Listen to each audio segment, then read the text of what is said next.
पुराने जमाने के बुआ फूफा स्टोरीज इन कब हिंदी। चाय पिलवा दो, सर फटा जा रहा है। जी अभी लाई। आज अचानक आपके सर में दर्द कैसे हो गया? अरे बस पता नहीं भगवान ने क्या लिख रखा है हमारी किस्मत में। हाँ, एक बेटा दिया था वो भी छीन लिया। हम तो मन भर के रो भी नहीं सकते। हाँ, डोली के सामने कहाँ रो सकते हैं। देखो तो मेरी फूल सी बच्ची कैसे दिन काट रही है। यही तो रोना हो गया है अब हमारी जान को। अरे पर क्या कर सकते हैं। सुदेश और पिंकी का इकलौता बेटा था जो शादी के 6 महीने बाद ही गुजर गया। उसकी पत्नी डॉली बड़ी सादगी से अपना जीवन काट रही है। पिंकी दीदी सुनती हो क्या? हाँ बता राखी, क्या हुआ? अरे दीदी, आज बच्चे स्कूल में आलू के पराठे ले जाने की जिद कर रहे हैं। अरे तो फिर क्या प्रॉब्लम है, बना दो ना। चाची जी आप बैठ जाइए, मैं बना देती हूँ सबके लिए। हाँ बेटा बना दे सबके लिए। दीदी कुछ तो हल होगा ही। हमसे डोली का ऐसे चुप चुप उदास रहना देखा नहीं जाता। अब क्या बताऊं बहन, ये समाज ही ऐसा है। हाँ, समाज तो कहेगा या नहीं कहेगा, इनके तो बुआ फूफा ही पुराने जमाने के हैं। और नहीं तो क्या, वही हमें जीने नहीं देंगे। घर वाले चाहते तो हैं कि वे डोली के जीवन में फिर से रंग भर दे, पर समाज और बुआ फूफा की वजह से कोई कुछ नहीं कहता। कब तक सोओगे तुम लोग? चलो जल्दी उठ जाओ, आज रक्षाबंधन है। सागर बेटा जल्दी उठ जाओ, राधा तुम्हारा व्रत कर रही है, उससे तुम्हारे लिए उपवास भी रखा है। हाँ भाई, अपना काम जल्दी जल्दी निपटा लो, फिर तुम्हारी बुआ भी तो आएगी। परी और सागर एक साथ झटके से उठते हैं। क्या बुआ फूफा भी आएंगे? क्या बुआ फूफा भी आएंगे? अरे लो भी, कैसी बात कर रहे हो। अब तुम्हारी बुआ तुम्हें राखी बांधने तो आएगी ना। और फूफा जी क्यों आएंगे? अरे बेटा, बुआ अकेली थोड़ी ना आएगी, तो मैं फूफा जी से क्या प्रॉब्लम है? अरे प्रॉब्लम है। हाँ मम्मी बहुत रोक टोक करते हैं, कभी कहते हैं कपड़े कैसे पहने हैं, कभी बाहर नहीं जाने देते। हाँ, और जल्दी उठा भी देते। अरे बेटा, उनकी तो हम भी सुनते हैं, तो तुम्हें भी सुननी पड़ेगी। हाँ, तुम्हारी बुआ और फूफा के सामने तो तुम्हारे पापा भी नहीं बोलते। जमाना बदल गया है, बुआ फूफा खुद को क्यों नहीं बदलते? फूफा तो आज भी गांधी जी के जमाने की धोती पहन कर आएंगे, हर हाथ में डंडा लेकर। सागर की बातें सुनकर सब हंसने लगते हैं। इन्हें त्योहार की खुशी से ज्यादा डर बुआ फूफा के घर पर आने का है। अरे भाभी कैसी हो आप? कितने दिन हो गए आपसे मिले, मैं तो तरस ही गई थी। हाँ दीदी, यहाँ पर भी टाइम ही नहीं मिलता, वरना मैं आपसे मिलने आ जाती। अरे कोई बात नहीं, मैं आ गई ना। तभी फूफा जी की एंट्री होती है। सफेद धोती, कुर्ता, सर पर पगड़ी, हाथ में डंडा लिए। बच्चों जाओ फूफा जी को पानी देकर आओ। मम्मी परी को भेज दो ना। मम्मी राधा दीदी को भेज दो ना। सागर, जितना कहा है उतना करो, जाओ फूफा जी को पानी देकर आओ। अभी जाता हूँ ताई जी। नमस्ते फूफा जी। फूफा जी सागर को तिरछी नजर से देखते हैं।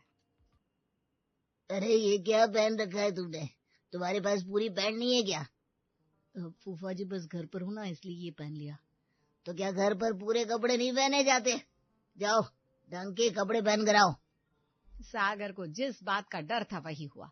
फूफा जी ने आते ही उसे डांट फटकार लगा दी। जाओ भैया, जाकर अच्छी सी शेरवानी या पैंट कोट पहन कर आओ। अब तुम्हारी बारी है, फूफा जी को खाना देने के लिए तुम ही जाना। अरे भाई, ये भाई लोग कहाँ गए? जल्दी से राखी बांध देते हैं, मुहूर्त निकलता जा रहा है। राधा, जरा अपने पापा को फोन लगाना बेटा, बुआ वेट कर रही है उनका। अरे राधा, तुम्हारा फ्रॉक तो बड़ा प्यारा लग रहा है, एकदम अतरंगी सा। थैंक यू बुआ जी, ये चाची लेकर आई थी मेरे लिए। डॉली के लिए भी ले आती। दीदी डॉली कैसे? अरे हाँ, मैं तो भूल गई थी, पता नहीं भगवान ने बेचारे की कैसी किस्मत लिखी है। डॉली दूर से इन सब की बातें सुन रही थी, उसकी आंखों में आंसू आ जाते हैं। अरे पिंकी, दामाद जी को तो इन्होंने तो कुछ लिया ही नहीं। हाँ भाई साहब, लीजिए लीजिए, आपने तो पनीर ट्राई ही नहीं किया। अरे इसमें इतना मसाला है, हमारा पेट खराब हो जाएगा। अरे तो आप दाल ले लीजिए। हाँ बस दाल से ही तो पेट भरा है, पता नहीं लोग सादा खाना क्यों नहीं बनाते।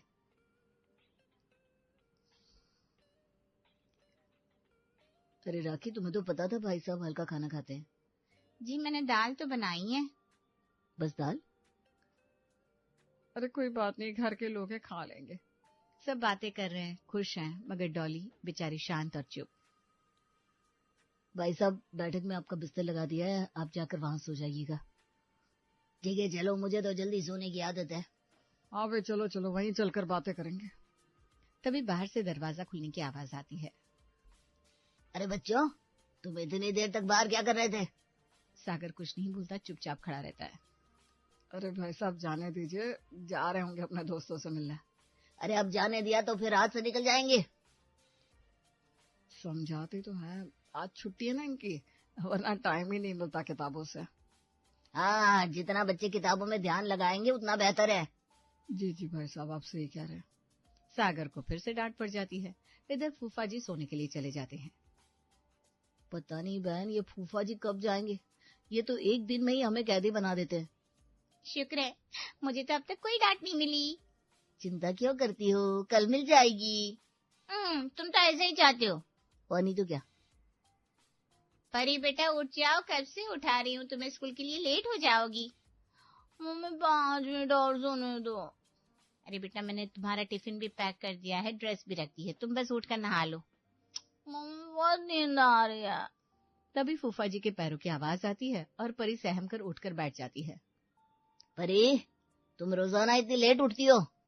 नहीं नहीं फूफा जी, वो तो बस आज लेट हो गया। रात लेट से सोई होगी।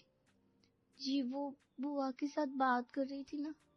चलो कोई बात नहीं, मगर जल्दी सोना और जल्दी उठना अच्छी आदत होती है। जी फूफा जी, ध्यान रखूंगी। बड़ी भड़क रही थी ना, आ गया मजा, मिल गया फूफा जी से आशीर्वाद। राखी बंधन का त्योहार अच्छे से निपट जाता है। गोमती भी अब घर जाने की तैयारी कर रही है। दीदी, ये बनारसी साड़ी आपकी और खादी का धोती कुर्ता नंदोई जी का। अरे भाभी, इसकी क्या जरूरत थी? जरूरत तो है, आपके 2 भाई हैं और आप इकलौती बहन हो। और नहीं तो क्या दीदी, ये तो आपका हक है। हाँ भी लाओ दो, मैं तो बड़े प्यार से पहनती हूँ अपने घर के सारे कपड़े। डोली बेचारी एक तरफ खड़ी रहती है। अरे डोली बेटा, इधर आओ। डोली आकर फूफा जी के पैर छूती है। ये लो तुम्हारा शगुन, तुम भी तो हमारे बच्चों जैसी हो। हाँ भाभी, मैं तो भूल ही गई थी, अगले महीने हमारी शादी की सालगिरह है, आप सब लोगों को आना है। तो क्या बाद में इनविटेशन नहीं भेजोगी जो अभी से कह रही हो? अरे भाभी, तैयारी कर लेगी ना। भाभी, दोनों नई साड़ियाँ पहन कर आना। हाँ, वही जो मैंने आपको भाई दूज पर दी थी। ठीक है दीदी, हम जरूर आएंगे। हाँ, आपने तैयारी तो करवा ली होगी ना, मतलब वो साड़ियाँ। अरे हाँ, वो तो बहुत प्यारी साड़ियाँ हैं, हमने तैयार करवा ली है। फिर तो ठीक है भाभी, चलती हूँ। गोमती और राकेश अपने घर आ जाते हैं। अरे डोली बेटा, ये तुमने क्या पहन लिया? बेटा, हमें तुम्हारे कलरफुल कपड़ों से कोई प्रॉब्लम नहीं है, मगर समाज हमें क्या कहेगा। मम्मी जी, वो ये। तभी पीछे से राधा आती है। मैंने ही भाभी को ये साड़ी पहनने के लिए कहा था। राधा, तुम पागल हो गई हो क्या? तुम्हें पता नहीं पड़ोसन कितनी खराब है, पूरे गांव में कहती फिरेगी पिंकी बहू ने रंग बिरंगे कपड़े पहन रखे थे। अरे तो इसमें क्या हो गया रंग बिरंगे कपड़े पहनने से? भाभी का भी तो मन करता होगा ना। अरे बेटा, तुम अभी छोटी हो, बड़ों की बातों में मत बोला करो। और डोली बेटा, तुम हमें गलत मत समझो, तुम जाओ और अपनी रोजाना वाली साड़ी पहन लो। ठीक है मम्मी जी। आप लोग भाभी के साथ ये बिल्कुल सही नहीं कर रहे हैं। आखिर उनकी उम्र ही क्या है, अभी बस 25 साल की है वो। बेटा, हम भी चाहते हैं कि उसका घर बसे। तो फिर बसाते क्यों नहीं आप? अरे तुम्हें दिखता नहीं, तुम्हारे बुआ फूफा हमें घर से निकाल देंगे। कुछ नहीं कहेंगे बुआ फूफा, अगर आप सोचोगे तो। पीछे से सुदेश सारी बातें सुन लेता है। वैसे राधा सही कह रही है, अभी डॉली की उम्र ही क्या है, हमें इसके बारे में सोचना चाहिए। हाँ, मैं भी भाई की बात से सहमत हूँ। पापा देखिए ना, मैं भाभी से सिर्फ 2 साल ही तो छोटी हूँ। राधा, चुप हो जाओ, तुम अपनी बराबरी भाभी से मत करो। हाँ बेटा, ऐसा नहीं बोलते, जाओ तुम कमरे में। अगर राधा की बात सच है तो आप अपनी बहन और भाई साहब को कैसे मनाओगे? यही तो मसला है, वो तो मानेंगे ही नहीं। हम बात करके तो देख सकते हैं। भाई साहब बिल्कुल सही कह रहे हैं, अगले महीने दीदी की शादी की सालगिरह है, वहीं पर हम सब जाएंगे। भाई, आप मौका देखकर बात कर लेना। सही कह रही हो, मैं ऐसा ही करूंगा। दीदी, आप तो बहुत प्यारी लग रही हो। हाँ, कोई मान ही नहीं सकता कि आपकी शादी को 25 साल हो गए और आपका 23 साल का बेटा भी है। अरे बस बस, इतनी भी कहाँ अच्छी लग रही हूँ मैं। अरे भाभी, डोली आपके साथ नहीं आई? तभी एक पड़ोसन बोलती है, अरे गोमती, पागल हो गई हो क्या? भला विधवा का ऐसे फंक्शन में क्या काम? गोमती चुप हो जाती है, मगर राकेश को ये बातें बहुत चुभ जाती है। वो कुछ नहीं कहता। अरे भाई, सब लोग बातें करते रहोगे या खाना भी खाओगे? पहले केक तो कट कर लो, इन्हें तो कुछ भी याद नहीं रहता। दीदी आ जाइए, मैंने केक डेकोरेट कर दिया है। सब लोग मिलकर केक काटते हैं और खाना खाते हैं। मम्मी, बुआ ने कितनी अच्छी तैयारी कर रखी थी ना? बुआ ने नहीं बेटा, वो तुम्हारे भाई नितिन ने की थी। नहीं तो क्या, और तुम लोग बस हमें परेशान करते रहते हो दिन भर, कभी ये बना दो कभी वो बना दो। नितिन तो बहुत ही सुलझा हुआ लड़का है, हमेशा गोमती और राकेश का पूरा ध्यान रखता है। हाँ बिल्कुल, मॉडर्न होने के साथ साथ संस्कारी भी है। मैं तो भाई साहब से कहती हूँ कि राधा के लिए बिल्कुल नितिन जैसा ही लड़का देखना। अरे लड़के से याद आया, आपने भाई साहब से बात की डोली के बारे में? अरे भाई कैसे करता बात, उनकी पड़ोसन ने ये सब बोलकर हमें चुप ही करा दिया। हाँ भाई साहब सही कह रहे हैं, जब समाज साथ नहीं देता तो क्या कर सकते हैं। अगर घर वाले भी मान जाते ना तो बच्ची का कुछ तो हो ही जाता। हम भी तो यही चाहते हैं। हाँ, मैं भी कोशिश कर रहा हूँ। आज पड़ोसन ने डॉली के बारे में जो बातें कही वो सब घर वालों को बहुत बुरी लगी, पर समाज ही विधवाओं को सर उठाकर जीने नहीं देता। डॉली आंगन में बैठी चांद देख रही है तब, अरे भाभी, आप अकेले यहाँ क्या कर रही हो? कुछ नहीं दीदी, अंदर थोड़ी घुटन हो रही थी। मैं समझ सकती हूँ, पूरा दिन एक ही जगह पर बैठना। नहीं दीदी, पूरे घर में मैं कहीं भी आ जा सकती हूँ। मुझे पता है, आप घर के अलावा कहीं नहीं जा सकती। देखो, जैसे भगवान करता है वैसे ही रहना पड़ता है। इसमें भगवान की गलती कम, इंसानों की गलती ज्यादा है। डॉली के साथ जो हो रहा है वो उसे अपनी किस्मत मान बैठी है। वो किसी से कोई शिकायत नहीं करती, मगर राधा से उसकी ये हालत देखी नहीं जाती। सुदेश भैया, कहाँ हो आप? एक गुड न्यूज है। हाँ भाई, बताओ क्या हुआ, क्यों इतने खुश हो रहे हो? भैया, मैं आपको बता रहा था ना, मेरे दोस्त का लड़का है जो MBA कर रहा है। हाँ, तुमने बताया तो था, याद है मुझे। उसकी नौकरी लग गई है और पूरे 30 लाख का पैकेज लगा है। अरे भाई, बड़ा ही मेहनती और अच्छा है, ये तो होना ही था।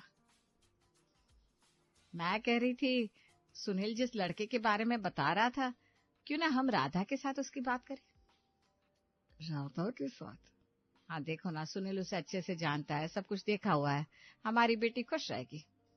हाँ, तुम सही कह रही हो, लड़का तो मैंने भी देखा है, बड़ा ही संस्कारी बच्चा है। तो फिर देर किस बात की, आप बात तो करो। अगर हाँ कर देते हैं तो राधा की तो किस्मत खुल जाएगी। ठीक है, मैं सुनील को बोलता हूँ। सुदेश सुनील को अपने दोस्त की बेटी के साथ राधा की शादी के बारे में बताता है।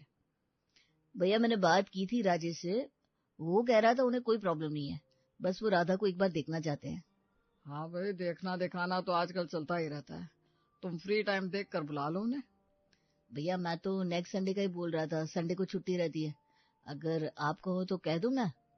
हाँ ठीक है, संडे को ही बुला लो, सब लोग घर पर रहते हैं।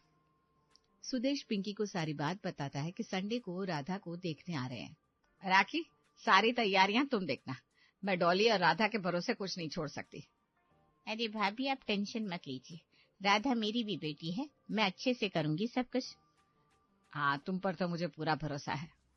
भाभी, मैं कह रही थी कि एक बार गोमती दीदी को भी बता देते कि लड़के वाले आ रहे हैं। अरे हाँ, तुम्हारी बात ठीक है, पर अभी बात थोड़ी न पक्की हुई है, क्या पता क्या बोल कर जाए। दीदी, मैं तो इसलिए कह रही थी कि फिर उन्हें बाद में पता चलेगा तो कलेश कर देंगे दोनों। हाँ, ये भी सही कह रही हूँ। चलो, मैं राधा के पापा को बोलती हूँ, वही भाई साहब को फोन कर देंगे। हाँ, ये सही रहेगा। संडे को बुआ को भी घर पर इनवाइट किया जाता है। हमें आपकी बेटी बहुत पसंद है, आप भी हमारे घर पर आइए। हमने लड़का देख लिया है, घर तो सुनील ने पहले ही देख रखा है, हमारी तरफ से भी आप रिश्ता पक्का समझिए। राजेश, तो फिर मिठाई खाइए, आज से हम रिश्तेदार हुए। रिश्ता पक्का हो जाता है और लड़के वाले अपने घर चले जाते हैं। घर में राधा की शादी की तैयारियों की पूरी रौनक है। मैं तो दीदी की शादी में ब्लू कलर की शेरवानी पहनूंगा। हाँ भाई, पर तेरी शादी नहीं है, दीदी की शादी है, और शेरवानी जीजू पहनेंगे। वाह, सोचो अगर भाई ही पहन ले तो। परी की बात सुनकर सब लोग हंसने लगते हैं। तभी राकेश फूफा जी एक अलग अंदाज में बोलते हैं। तुम सब लोग दूसरे बच्चों की शादी की तैयारियों में लगे हुए हो, क्या तुमने कभी डॉली के बारे में सोचा है? फूफा जी की बात सुनकर सब हैरान हो जाते हैं। डॉली के बारे में भाई साहब कुछ समझा नहीं। अरे 25 साल की बच्ची है। 25 साल की उम्र में तो लोगों की शादी भी नहीं होती और इसे इतना बड़ा दुख मिल गया है। भाई साहब वही होता है जो भगवान को मंजूर होता है। और उससे भी बुरा इंसान इंसान के साथ करता है। भाई साहब आप कहना क्या चाहते हैं? अरे तुम राधा की शादी से पहले डॉली की शादी क्यों नहीं करवा देते? फूफा जी के मुंह से डॉली की शादी की बात सुनकर सब हैरान हो जाते हैं। आज तक सबको लग रहा था कि फूफा जी पुराने जमाने के हैं, लेकिन उन्होंने तो एकदम आधुनिक सोच दिखाई। भाई साहब आप बिल्कुल सही कह रहे हैं। मेरे मन में तो ये ख्याल कई बार आया। ख्याल ही तो आया, तुमने कभी सोचा तो नहीं ना? हाँ भाई, हमसे ये गलती तो हो गई। तो फिर इस गलती को सुधारो। पर भाई साहब कहना जितना आसान है करना उतना ही मुश्किल। राखी बिल्कुल सही कह रही है। कौन करेगा डॉली से शादी? अरे डॉली और राधा में तुम्हें कोई फर्क नजर आता है? दोनों एक जैसी तो दिखती है। भाई साहब फिर भी दूर दूर तक सबको पता है, कौन अपनाएगा एक विधवा को। अगर ऐसी बात है तो हम अपनाएंगे डॉली को। हमारा नितिन करेगा डॉली से शादी। ये सुनकर सारा घर हैरान हो जाता है। नितिन एक पढ़ा लिखा बच्चा है सुदेश भाई साहब। आप नितिन से पूछे बिना इतना बड़ा फैसला नहीं ले सकते। वो मेरा बेटा है, मैं जैसा कहूंगा वैसे ही करेगा। पीछे खड़ा नितिन भी सारी बातें सुन रहा था। पापा बिल्कुल सही कह रहे हैं। मुझे डॉली से शादी करने में कोई परेशानी नहीं है। हाँ, शादी के 6 महीने भी नहीं हुए थे कि बेचारी पर इतना बड़ा संकट आ गया। भला इसमें डॉली की क्या गलती? बिल्कुल, अब तय है। राधा की शादी से पहले डॉली की शादी होगी। फूफा जी ने आज साबित कर दिया कि अपनी संस्कृति को फॉलो करना, पुराने जमाने के कपड़े पहनना अलग बात है, मगर उनकी सोच बहुत आगे की थी।